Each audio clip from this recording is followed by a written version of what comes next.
muy buenas noches compañeros y docentes. Mi nombre es Lirene Díaz. Hoy vengo a hablarle un poco sobre fundamentos y mecanismos en el condicionamiento clásico y operante de los mecanismos motivacionales.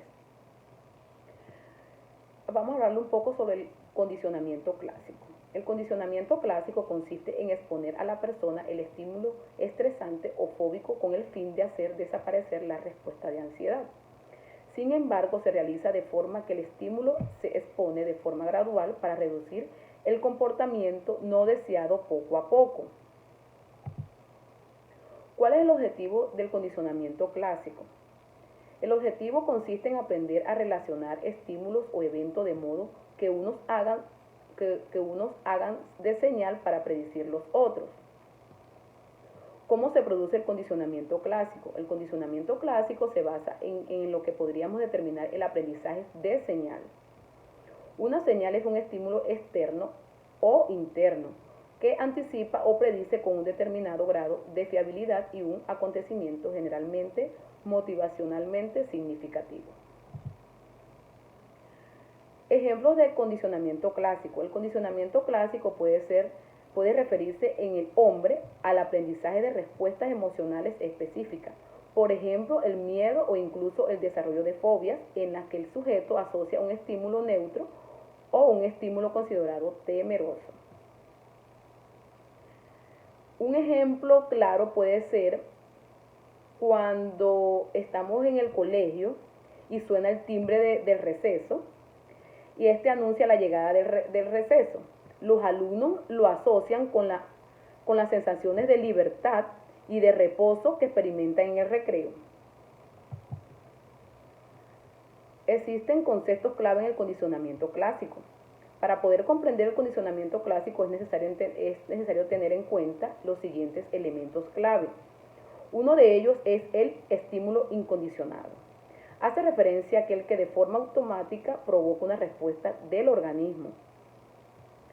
La respuesta incondicionada es aquella que ocurre en el cuerpo de manera automática ante un estímulo incondicionado. También está el estímulo neutro. En principio no provoca ningún tipo de respuesta en el organismo. Cuando se asocia de forma temporal con el estímulo incondicionado pasa a ser un estímulo condicionado, ya que adquiere el poder de provocar una respuesta al igual que el incondicionado. Seguimos con la respuesta condicionada. Es aquella que aparece al presentarse solo el estímulo. Condicionado. Normalmente la respuesta condicionada es más débil que la respuesta incondicionada y tarda más en aparecer una vez que el estímulo esté presente. Aplicación de condicionamiento clásico. A la hora de aplicar el condicionamiento clásico, en la psicología se pueden emplear diferentes técnicas en función de objetos que se requieran alcanzar en la terapia. Entre las más usadas se encuentran contracondicionamiento. Es un recurso que tiene un objeto en representar el estímulo que provoca la respuesta que queremos evitar, acompañado del estímulo positivo, para que la persona no lo perciba como una amenaza. De esta forma se enseña diversas respuestas en dicho estímulo. Desensibilización sistemática. Técnica enfocada en la modificación de conducta. Consiste en exponer a la persona al estímulo estresante o fóbico con el fin de hacer desaparecer la respuesta de ansiedad. Sin embargo, se realiza de forma que el estímulo se expone de forma gradual para reducir el comportamiento no deseado poco a poco. Inundación. Esta práctica tiene como objetivo acabar con la respuesta de evitación. Hay dos formas de abordarla. La primera consiste en hacer que el estímulo condicionado no acabe con la respuesta de evitación. Y la segunda busca bloquear la respuesta de evitación mediante algún obstáculo, así se expone el sujeto al estímulo condicionado. También está la terapia aversiva. Busca proporcionar un estímulo que no sea deseable para inhibir una respuesta. Es decir, emplear castigo frente a aquellas conductas que se requieren evitar. El condicionamiento clásico puede emplearse para diferentes fines dentro de la psicología, como ayudar a superar fobias, adicciones o miedos, empleando técnicas de modificación de conducta. Bueno, hablemos un poco sobre el condicionamiento operante. El condicionamiento operante es una forma de enseñanza mediante la cual un sujeto tiene más probabilidad de repetir o no las formas de conducta que conllevan consecuencias positivas y menos probabilidad de repetir las que conllevan problemas negativos. Es un tipo de aprendizaje asociativo. Este tiene que ver con el desarrollo de nuevas conductas en función de su consecuencia y no con la asociación entre estímulos y conductas como ocurre en el acondicionamiento clásico. ¿Qué es el acondicionamiento operante según Skinner? Skinner dice que el acondicionamiento operante es una forma de aprender por medio de recompensas y castigo. Este tipo de condicionamiento sostiene una determinada conducta y una consecuencia, ya sea por un premio o un castigo. Tiene una conexión que nos lleva al aprendizaje. ¿Cuáles son los tres elementos del condicionamiento operante?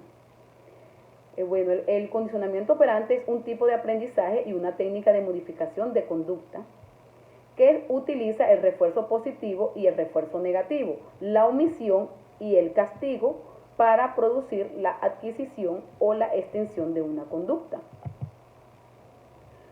Existen características en el condicionamiento operante y una de las características es el estímulo discriminativo. Es aquel estímulo que encierra la luz, música, objeto, texto e imagen, que señala, avisa y discrimina y le indica a la persona la disponibilidad del refuerzo. El refuerzo positivo es aquello que aumenta la frecuencia de una respuesta. También está el refuerzo negativo, conducta operante, omisión y castigo. ¿Cuáles son las fases del condicionamiento operante? Bueno, existe una fase que se llama la adquisición. La adquisición es la respuesta, esta se refiere a la respuesta de la fase de aprendizaje, en que la respuesta es seguida por reforzadores. Durante la adquisición, la respuesta se vuelve más fuerte o más frecuente, debido a su relación con la consecuencia reforzante. Un ejemplo claro de condicionamiento operante es cuando por lo menos tenemos un perro que lo criamos y lo adoptamos para que sean perros guardianes. A esto se le refuerza la ferocidad.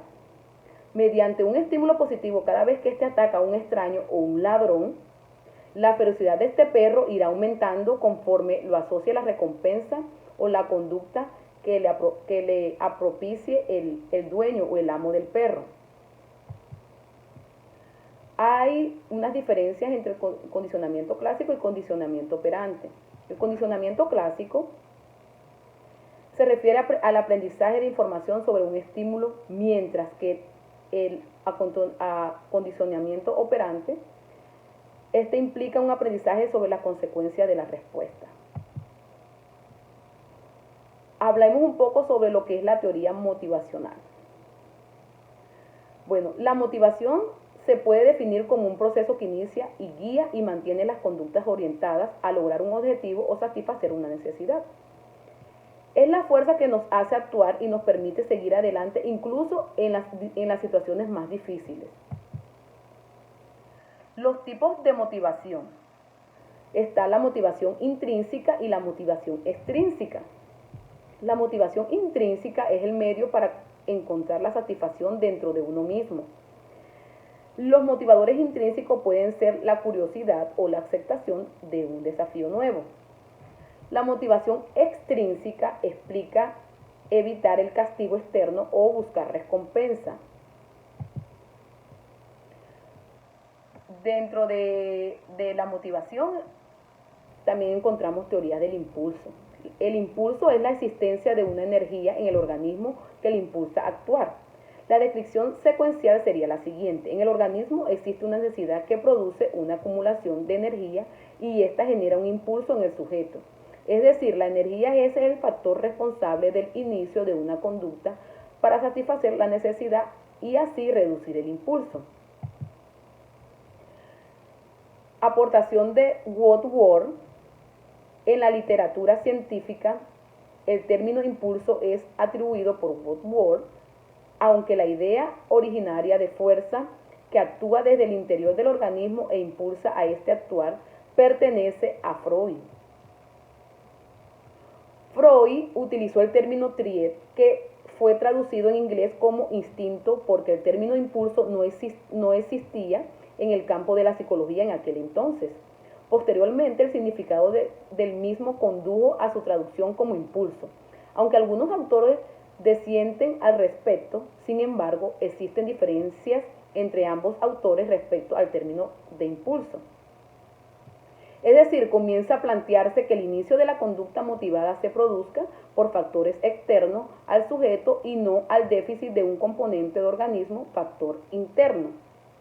Recordemos que en la conducta motivada está influida por factores internos y externos, que son responsables de activar organismos y dirigirlos hacia la consecución de la meta que satisfaga su necesidad, consiguiendo de esta manera su bienestar. Aportaciones de Hall y Spence del impulso. Como consecuencia, elabora el modelo de aprendizaje basado en la reacción de impulso. Para Hall, un estado de privación de factores primarios produce un estado de necesidad, hambre, que activa un impulso que a su vez desencadena una serie de conductas.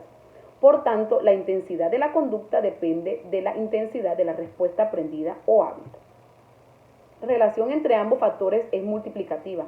Por lo tanto, los factores, cuando están en cero, no se produciría la conducta. El impulso se refiere al estado de necesidad del organismo que se manipula variando los niveles de privación o saciación del hambre del sujeto, como el número de horas sin comer en el caso de hambre. Para este autor, el impulso como motivo se refiere a las necesidades básicas.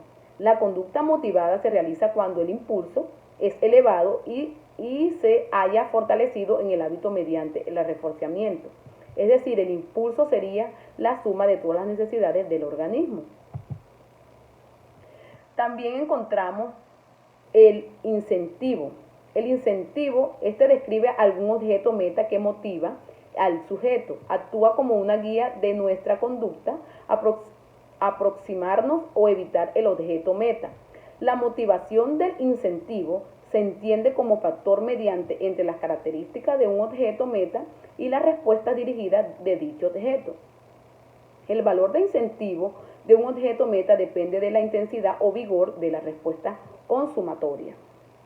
También destaca la persistencia, que explica como una situaciones de la dificultad o un objeto persistente en la conducta para alcanzar el objeto meta. Teorías del aprendizaje. En la teoría del aprendizaje podemos encontrar bajo el legado conductista se aborda el estudio de conducta en términos de respuestas motoras. Directamente observables, en concreto, el interés por la motivación se focaliza en adquisición de una conducta mediante procedimientos del condicionamiento. Como el estado motivacional incluye en tasa de respuesta y una imposible influencia en el aprendizaje de nuevas conductas. De hecho, las investigaciones realizadas desde la aproximación conductual han hecho difícil diferenciar los términos de motivación y aprendizaje. Eso era todo lo que le quería hablar en esta exposición. Muchísimas gracias, que tengan buenas noches, bye y éxito para todos.